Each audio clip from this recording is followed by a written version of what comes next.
So, greetings. It, Thank you. It's good to see you all.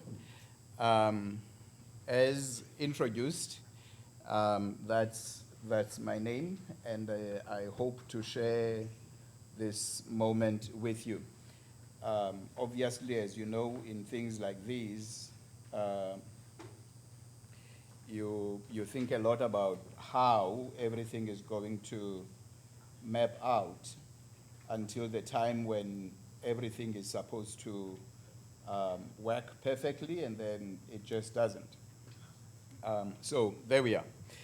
As Steve said already, I work for an organization called SADRA, Conflict Transformation, and we are based in Cape Town, South Africa. I consider myself a Baptist Anabaptist. I know some of you are Mennonite Baptists, some of you are Brethren Anabaptist, some of you, so I'm a Baptist Anabaptist. Does that make sense to you? Yeah. About 15, 16 years ago, I was in a meeting that collapsed, and at that meeting, I met Phil Detweiler. And it was from that meeting with Phil Detweiler that then led me to meeting the rest of Anabaptist folks around South Africa and elsewhere.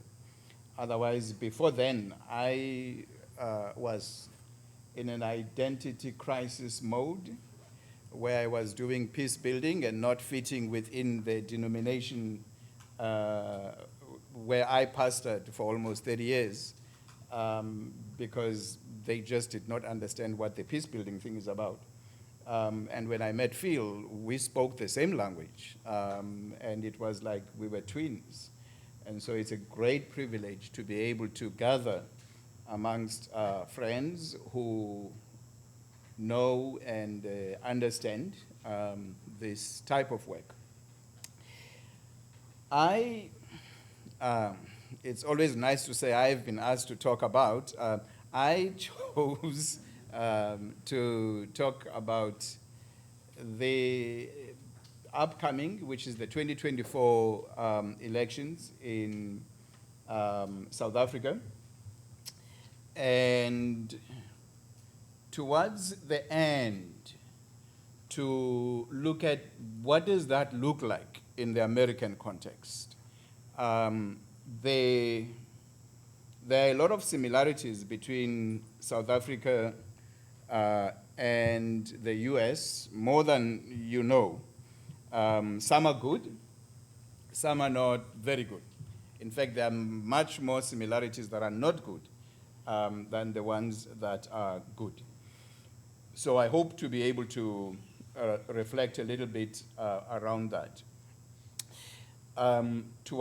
So somewhere in the middle, there are three questions. You will see them popping up. And when we get to the end, before you ask your questions, I would like some response from the questions that will pop up. Is that okay? Is homework allowed on the last day? All right. So I'll tell you when the first question pops up. So our elections will be around May, June next year, and the idea there is to give space so that if there is no winner that emerges, we can go back to the polls as many times as we want, because in August then is the dissolution of the current parliament, and so our law sort of forces it in that way. So we have to have the elections between May and June. If the president makes the elections in July, that will be really cutting it close. And May and June is the likeliest period. Our elections are national elections as well as provincial. So what you call states here. So it will be electing the state governors as well as the president of the country. We have a bit of a different situation in that we don't elect the president, as it were. We elect the party, and then the party elects the president. You understand? Yeah. So we don't, as much as the president is the president of the party, and then when you elect the party, then by virtue of that, he then becomes the president of the country. But it's important to mention, because we have had, it's happened 3 times already. When Nelson Mandela was president, he handed over to Thabo Mbeki before he finished his presidency, because they were from the same political party. When Thabo Mbeki was president, he handed over to Kgalema Motlanthe before his time was finished, because Jacob Zuma had become the president of the party, and he wanted a different president of the country, and not necessarily the president of the country that continued there. So as a president of the party, he can decide who becomes the president of the country. Right now, we have Cyril Ramaphosa, who took over from Jacob Zuma, who had not finished his presidency in the country, but his presidency in the party had come to an end. You're following it? And that's part of the tension that we sit with as a nation, because the ruling party's presidential election and the country's presidential election, they are not synced, and that's always causing a conflict between the former president and the incoming president. So I'll leave it there. I won't go further than that. So that's the elections that we will have. Now and then, I might be off sync. You know, when you have a robot and it just gets out of tune a little bit. So just hit something so that I get things happening. I've got the notes, and then I've got the slides. You know, sometimes they don't speak to each other, so I'm going to try and get them to speak to each other.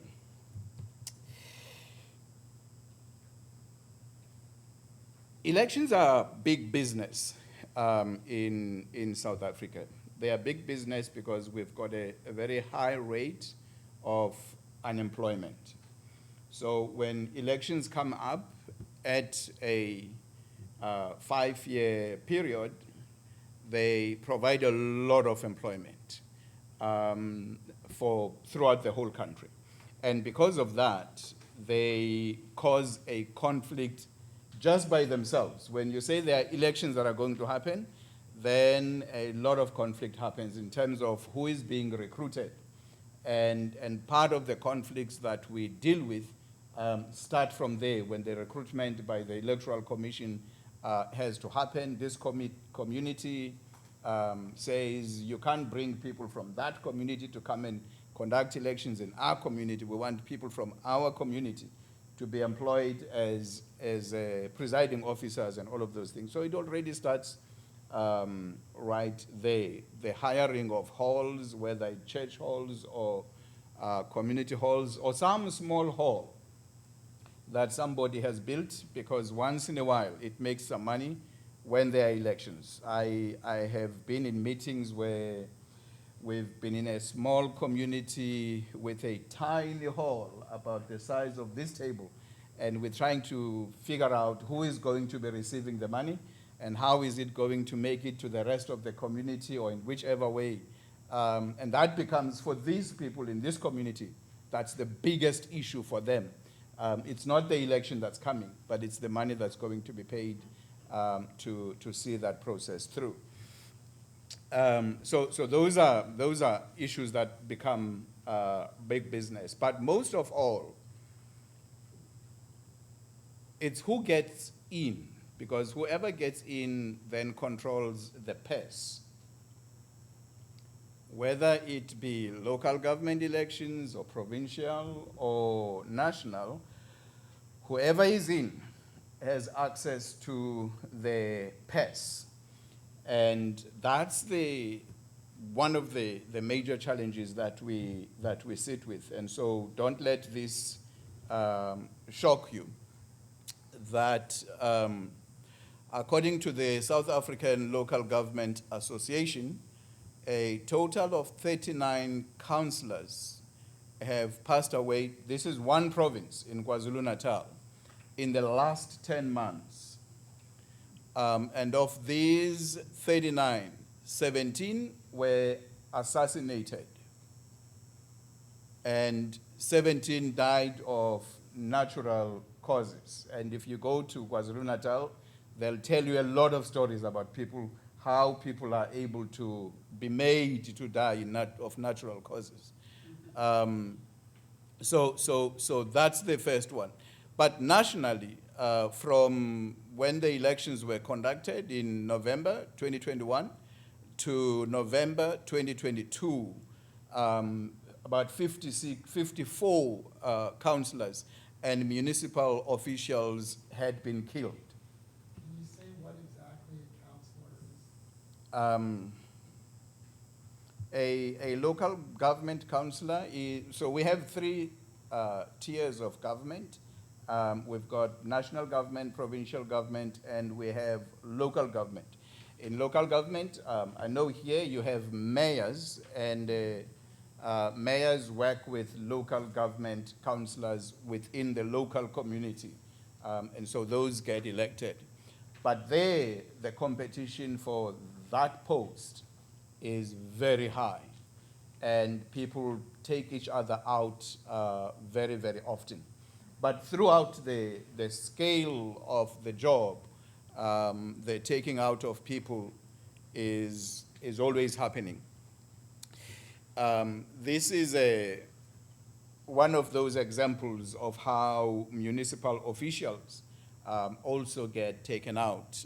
And this is in recent news, I think yesterday or the day before, when I caught that byline. A municipal manager lives in fear because he flagged out a 1.8 million road tender.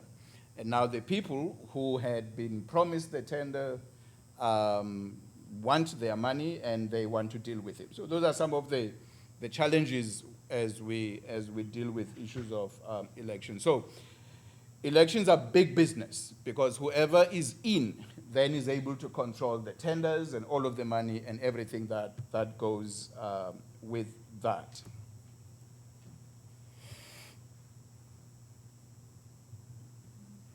And I want to make this bold statement that there are countries in the world whose democracies should never be let down to crumble. And I believe South Africa's democracy is one such, in that the country plays a major role, not just in the region, but in the rest of Africa. In fact, South Africa is seen as a gateway to Africa. And as you know, South Africa is the member of BRICS. And through BRICS, South Africa brings a number of international players into the rest of Africa. As such, it's one of those countries that should not really be easy for us to let their democracy fail. There are countries that their democracy can fail and it will not impact the world. But there are countries like yours, the US, when things go sour here, it does shake the world. When people see on their television screens, people climbing on the walls of your most important structures, people shiver in the rest of the world. What will be of us if this is what can happen to America? I had a list here of countries, but just in case there's somebody who comes from that country, I will not name them. But I wanted to give an example that country so-and-so could collapse and we wouldn't even feel it. Or maybe it will take us a year before we even know that that country has collapsed. And so that's what I really want us to just keep in mind as we think about this, that these countries play a major role where they are and in what they do. And I would love you to think about what does that mean as I'm reflecting on it, because I see our country and our role as an NGO that does peace building as critically important to keep the peace, because that affects the region. Whatever violence is in South Africa affects foreigners that come in, and it affects relations with our different countries. And so we continue to do our peace building work, knowing that that's going to impact a lot of things. So that's the first thing that I want to just bring across, with the understanding that your country is just the same. But that's not the only thing that we share. There are a few things that we share, and I'm going to just touch on them very quickly. In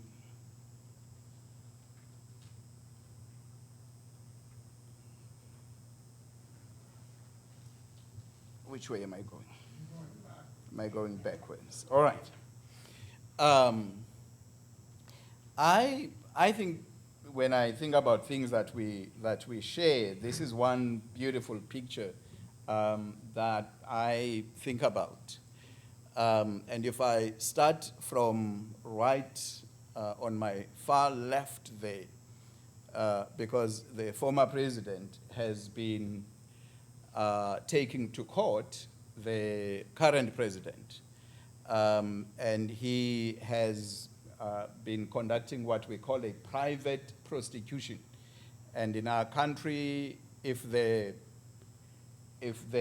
arms of the law do not take responsibility of an act that's been done to take that particular person to court, if you've got enough money, you can actually do what they call a private prosecution. And so he had embarked on that because the current president has a few things that are not quite straight, and one of them is the $400,000 that was in his couch that got missing, and then it was found, and then he had not reported it, and there are quite a lot of questions around it. And so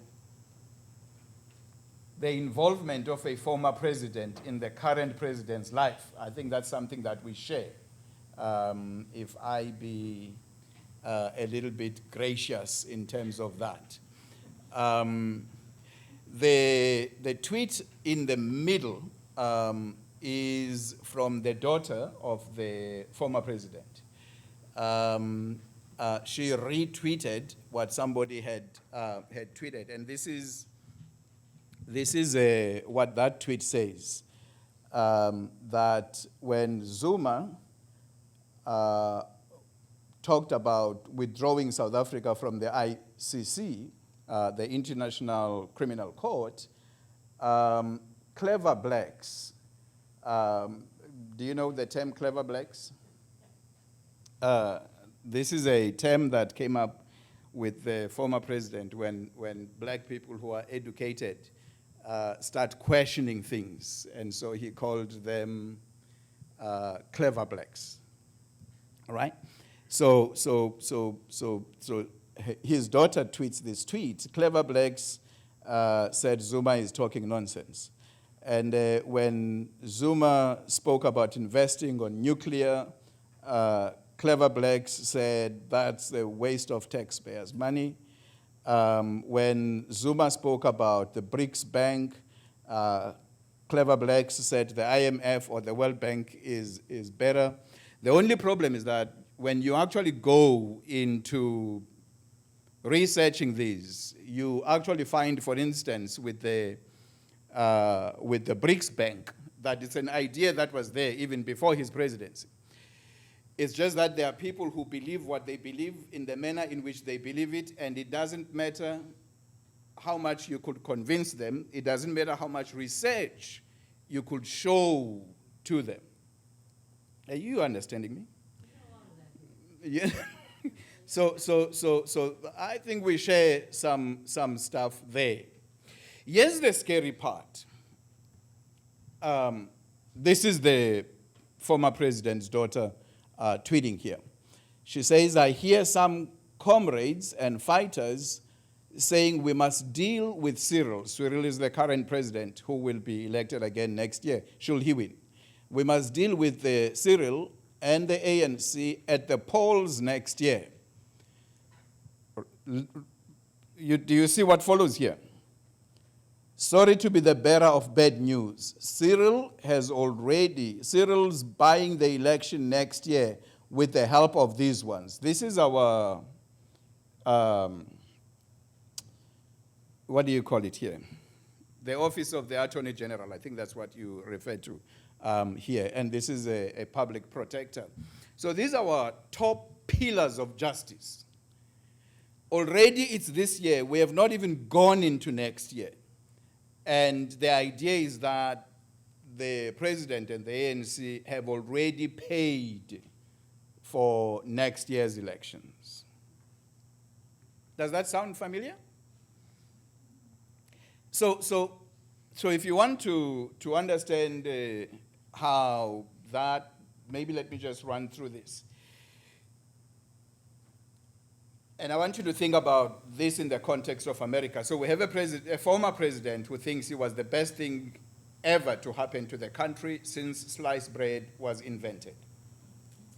We have a former president who has pending cases, not cases. We have a former president who will not go away and enjoy his pension. We have a former president who is working at the end and brokenness of the current president, the party that he himself is part of, as well as the whole nation, as long as he doesn't get it. We have a former president who has been accused by various women of sexual abuses and corruption and everything.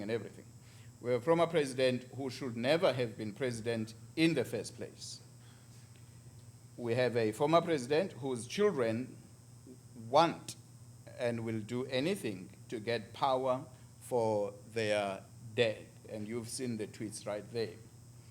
And so we're going into election with a lot of mistrust from the past elections, as well as already mistrust sown into the next election.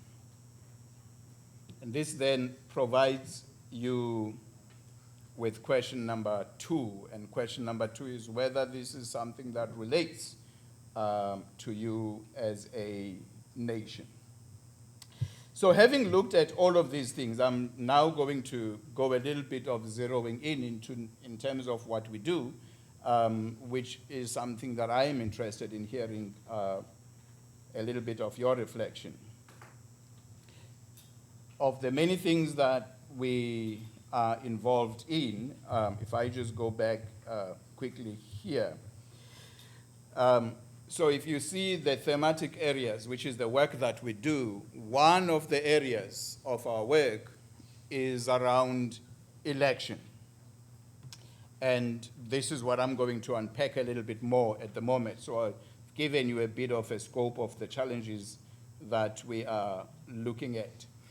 And as I go into this, maybe I should also just mention that we do a number of things. One is the actual managing of elections. When do we manage elections? We are not the Electoral Commission in South Africa, but there are elections that we conduct where there are conflicts. We get invited to go and conduct elections. So the minibus taxi industry, I don't know if this is something that you'll be familiar with, always has conflicts in South Africa.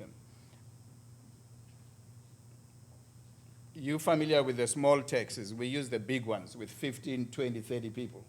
And so associations are usually fighting and killing each other, and people don't want elections to happen because they want to remain in power and all of that.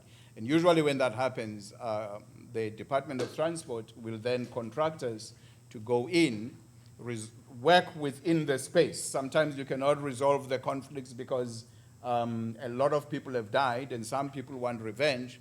So what you want to do is to create an environment where the election can then be held. And so that's something that we then do. We work with a number of places where we conduct elections, and that's what that whole thing about election management is about. What are the types of issues that church leaders deal with? And this I'm getting a little bit closer to where the actual problems are, and I'll talk a little bit about how we train the church leaders. And again, I'm interested in how this could work here. The breakdown of trust amongst big parties is one of the key things that often happens. And when that happens, the church leaders then become the people who engage the heads of the big political parties in order to create an environment for discussion and engagement towards an election.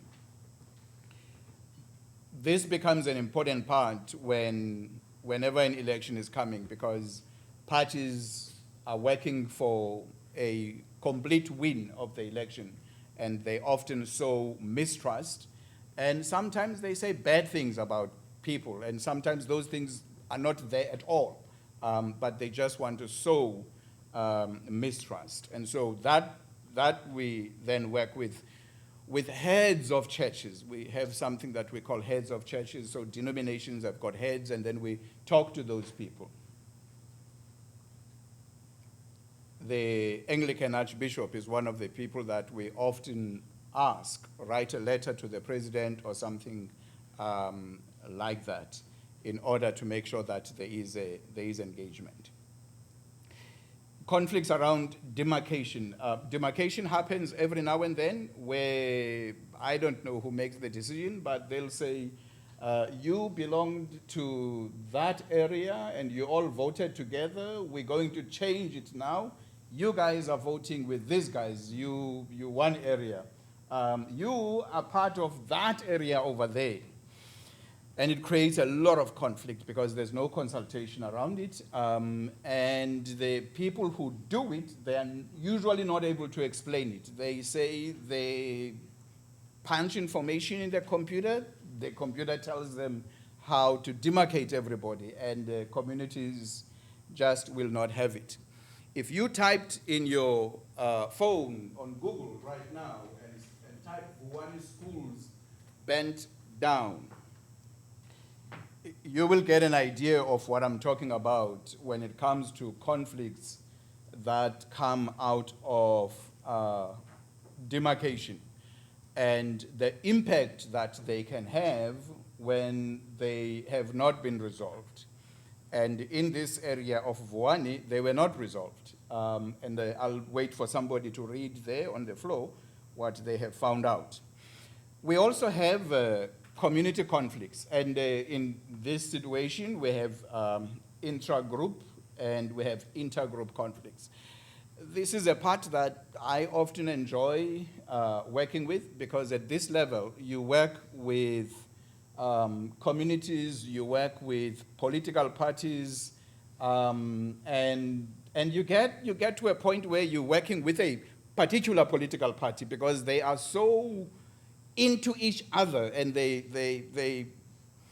that intra-party conflict is tearing them apart, and you're coming in as an outsider.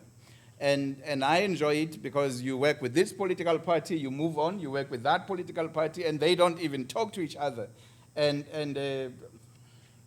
I don't have the English word here, but you're sitting with all the gossip from the different sides, because you've worked with these ones, and you work with these ones, and you work with those ones. And it's just one of those things that I really, really enjoy. And it's one of these things that we train our church leaders to be able to deal with. Because you see, when a political party tears itself apart, they are no longer able to be a player on the stage, and that weakens our democracy.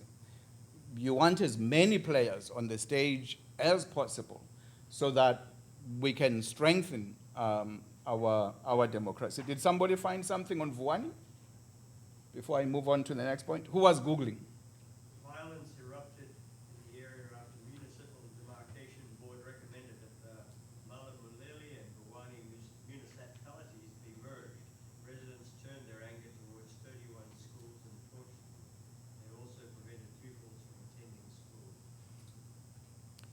How many schools were Violence torched? erupted in the area after 31 municipal schools. demarcation board recommended that Malamulili and Buwani No, that was municipalities be 2016. merged. But Residents the turned their torching of anger schools towards continued. 31 schools It in happened before the They election in also prevented 2016. pupils from attending Government forced the election How many schools were in torched? that school. environment. 31. And it's one of the This was beautiful actually stories that 2018. always, for Was me, there another says one? conversation is important. When they started torching the schools, government sent soldiers and police. And people would interact with the soldiers and the police and greet them. It would look quiet. And just when they think it was quiet, 5, 6 schools will be torched. And until the eve of the election, and on the eve of the election, the best of soldiers and armor and everything was sent to this community. Did the community vote? Nope. It's one of the best stories that you can ever read. On that day of election, the community met at the sports field, and 4 teams from the community competed all day. So you have all the electoral office staff, and they chose some of the best because they know there's this problem. You've got all the best of military ready to get people voting. And where is the community? They are down at the sports field. Oh my goodness, you should see this on television. They're enjoying themselves. It's as if there's no election taking place whatsoever. And the thing is that this same thing happened in 2, 3 other communities, but we were able to send church leaders. In this particular community of Buwani, it's a place where we have not trained anybody. And so government is the only one that was able to send their response. We've often sat with, so when it's election time, we have what is called the joint operation centers, and we sit in those. We have mediators that sit in those.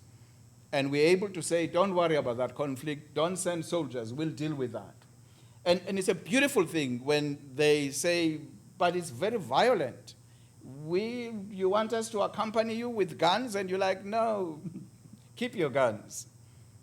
Because engaging and talking to people brings peace, not the guns. I hope you've got that. So Buwani is a typical example for me that if we don't create peace, we lose it all. 32 schools, it's about 60 million rands in our country to build a school. You do the maths, times by 32. The last part here is access to community halls and things like that, and I'll leave that as it is.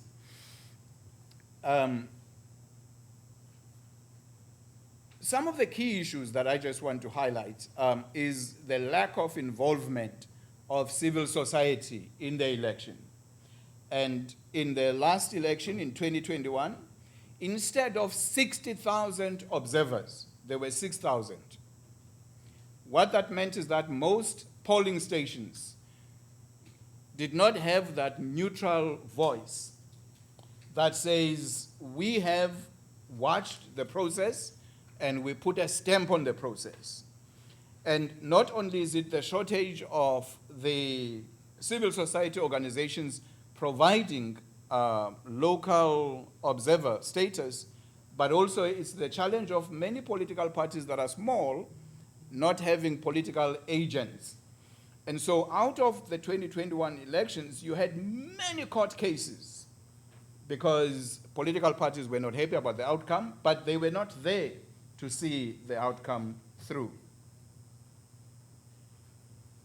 In some of these discussions that we have, when we preparing and training pastors, we do dialogues. And I just wanted to make an example here of one of the dialogues that we had. The theme of the dialogue was kick the dog and its owner is sure to appear. And this dialogue, I mean, you're looking at me like, what on earth are you talking about? This dialogue attracted a lot of young people because the kicking of the dog, it's breaking down everything that the Electoral Commission has with the view that government will then show up, because the last time government was around was in the last election. And so the conversation was, what if it's the wrong dog that you're kicking? What if this is the neighbor's dog? It just likes to be visiting on this part of the fence, and you kicking the wrong dog, hoping to achieve what you want to achieve. So what do we train church leaders on? Verifying information that has been gathered to develop what we call hotspots. And here is where the rubber hits the road. And often we will sit like this with the police, with the military, and you'll find that they've got less information because they are not on the ground. But the church leaders know exactly what is going on, and we are able to plan the responses that need to be done. The church leaders that are trained as mediators, they are able to intervene before triggers escalate into fully fledged conflicts. They're able to organize discussions with critical actors. And one of the most important things is that building of relationships long before the elections take place. They provide sort of a buffer between important people who want to have access in the community, and they're able to engage in various aspects. And I'm just running through some of the people that we train here. I'm not going to spend any time on it. In Lesotho in 2015, similar problems that I've spoken about happened. And you will not believe this. It was church leaders. We just assembled a bunch of church leaders from everywhere. Walk around Lesotho, drive around Lesotho. Put on everything that indicates that you are a church leader. And whatever conflict that would have happened in 2015, and people were talking about a lot of violence, that did not happen. In Zimbabwe in 2018, I was part of what is known as, I am a member of what is known as the Eminent People's Group of Southern Africa. And I don't know who made up the eminent people, but I'm a member of that. And it's about 50 people. And these people are mostly church leaders, bishops, and so on. And they go in and provide that kind of space for the election. If I have time at the end, I'll read you a letter that was written yesterday and released into Zimbabwe, because Zimbabwe has got elections coming up in August, and there's potential for violence. And so already these fellows have met, and they have released a letter out there. And so, all that I've spoken about, what would it look like here to train church leaders who get involved, not in politics, but who get involved in creating a space so that the elections can happen, the mistrust removed, those people who attack others, who sow mistrust, are called into order by heads of churches. I don't know who heads of churches are in this country. Are called into order by heads of churches. In our country and in neighboring countries, when we sense that tension is going to happen, heads of political parties are called in, and they sign a peace pledge. And that peace pledge, they are then held accountable towards the election. When they deviate from that, a church leader will be on television and will remind them that we have signed a peace pledge and we want to see a good election. So that's sort of how we roll in the South. I don't know, I'm interested in knowing how you see this fitting here. Again, please understand this. Church leaders do not get involved in politics. They get, in fact, here's the term that I use, and I hope you'll keep this.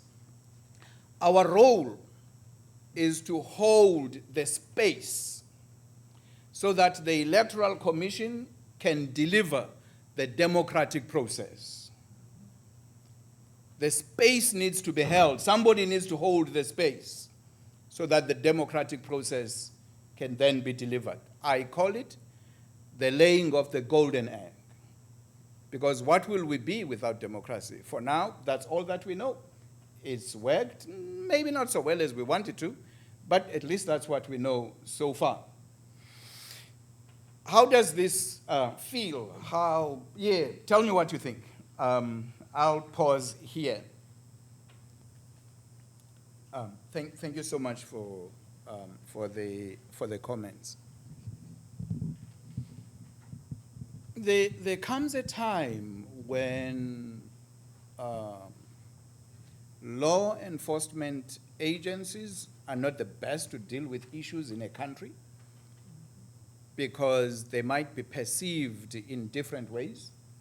And we often have that, which is one of the reasons why we came to a point of realizing that there needs to be a very neutral body. We have church leaders who have structures that affiliate to political parties. The ruling party, for instance, in our country, has the chaplains of the African National Congress, and it's a group of pastors. We don't use those people for holding space because the term that we would use is in my language, but for now I'll use they are politically tainted. So they would not be the best people to create an environment where everybody would feel this is a neutral space. So as much as I train them, when we submit lists to the Electoral Commission of people who would play a role in building peace and in holding the space, we don't include those people because in most cases, even when you think that they are neutral, their core of the love, for whatever reason, of their political party may come out. Or somebody might feel uncomfortable in their presence. And so usually we don't include them. And so the point I really want to make, and I don't want to push you at all in this, I'm just saying, as Anabaptists in this part of the world, maybe begin to think about what else can be done. If all else fails, if the military cannot respond because their response might be too excessive, who would be the best person to talk to people, to engage people, to sit people down, to say, is there any other way of dealing with this? And this is starting with people that are mobilizing to all the way up. There is a need for somebody to hold the space so that the democratic process can be able to deliver the outcome. In the past, this probably would not have been a question because democratic processes just unfolded in the manner in which they were intended. But as time goes on, some people have learned that they have weaknesses, and they touch on those weaknesses and just unscrew them a little bit so that they will wobble along. And is there any way that we will be able to make sure that without getting involved in and I want to stress this, without getting involved in the politics of things, but getting involved in the holding of the space for democracy. Democracy is not politics, even though democracy comes out of the political choices that people make. And I'm hoping that one can make some of those distinctions. There is a comment around the aspect of the separation of church and state. And so we are an NGO and completely separate from the state, and we campaign for civil society involvement in political affairs and the working of the elections, and so we don't we don't have an interest in who, at the end of the day, governs, except that our wish and our prayer is that whoever gets to take over will do what the scripture says, take care of the poor and the vulnerable, and to deliver justice in the land. And that's always our prayer. But we're not able to determine who takes charge. That will be too presumptuous on our side to think that we can play that role. And so we don't consider ourselves as being involved in fact, what we're busy talking about right now, because often when we do our work, the Electoral Commission gives us jackets to put on. And we have been in conversation about finding our own jackets, because our own jackets will actually bring the neutrality, the peace that we want to bring. It's just that the jackets are too expensive. So the Electoral Commission affords the jackets. They buy jackets in surplus that have their logo and everything, but it doesn't really work for us. So far, we've managed to explain it off to communities that we are not necessarily part of the structure, even though, and because this is all about trust. When people trust you, you can go to them and you can be able to engage with them easily. So that's just what I wanted to share. I have a 2-minute video that talks broadly about what I do. So just now I focused mainly on the elections. I would want to play that. So if you spare me a 2-minute before you go, that I would appreciate. You had a comment to make the Yes. on your side. Yes. Yes, I just wanted to ask, so about like as I've been seeing in the United States, specifically Christian nationalism, where in a way of using like religion to justify violence or justify crime. I wanted to see what is that kind of like in South Africa. You know, you've been talking about the former president of South Africa, which made a lot of comparison with the former president of the U.S., who shall not be named. Just talking about all those crimes, and specifically here in the U.S. as a country that even though they don't put religion and politics together, yet they use religion to justify, like, oh yeah, I attacked this other country, I do all these terrible things in other countries and split them apart, but we're still Christian, so it's okay. So I wanted to see what does that look like more in South Africa. Thank you for that question. It's a bit of a painful one. Because the former president was very good in building relations with the faith community, the Muslims, the Jews, the Christians, and he frequently ate with everyone. And it made it impossible for the church to actually function and do its work when he was head of state. In fact, on many occasions, the church was in his defense, even when the court of law were against him.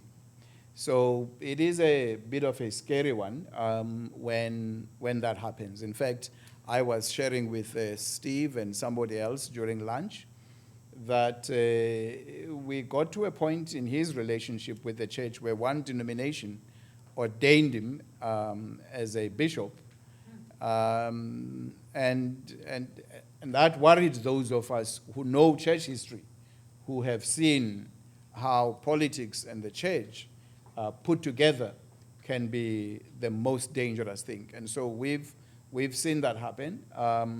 But the lack of theological training in some denominations does become a challenge. As I talk to you, the king in Swaziland, I don't know if you know this, he has been ordained a bishop. So he's a bishop and he's a king. And usually the king is able to listen to the man of God. You can go through the Bible. But what happens when the king is also ordained the man of God? So he hears from God, and so everything, he's his own total power. He's got nobody else to listen to. So there is a scary thing right there, and many of you know how violent Swaziland is. Please allow me the 2 minutes, and then whatever conversation we can do after that. Is that okay?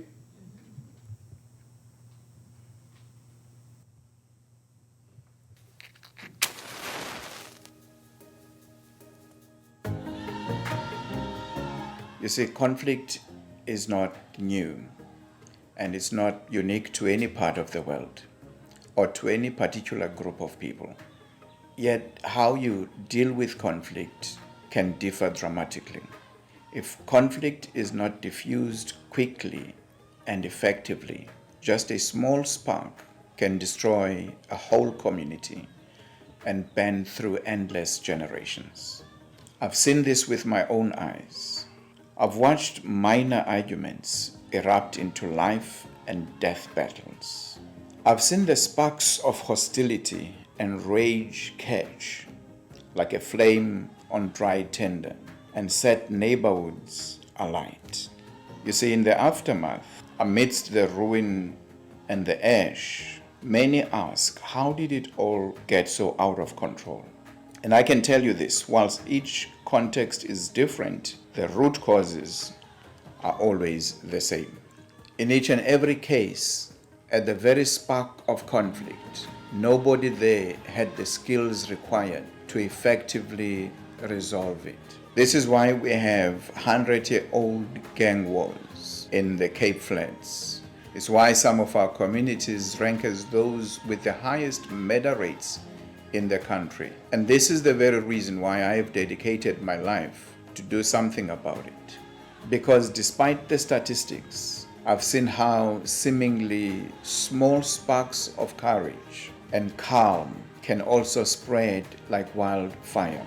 I've witnessed enemies embrace and work with each other. I've seen cultures change. I've seen crime levels drop as community leaders learn how to mediate their conflicts better, creating peace in their own environment. I've observed schools previously besieged with stabbings and shootings turn around as the students themselves get armed with conflict resolution skills instead of knives and guns and bullets. And through it all, I can confirm that it's not just destructive fires that quickly spread. The light of hope, the light of understanding and true peace is just as contagious.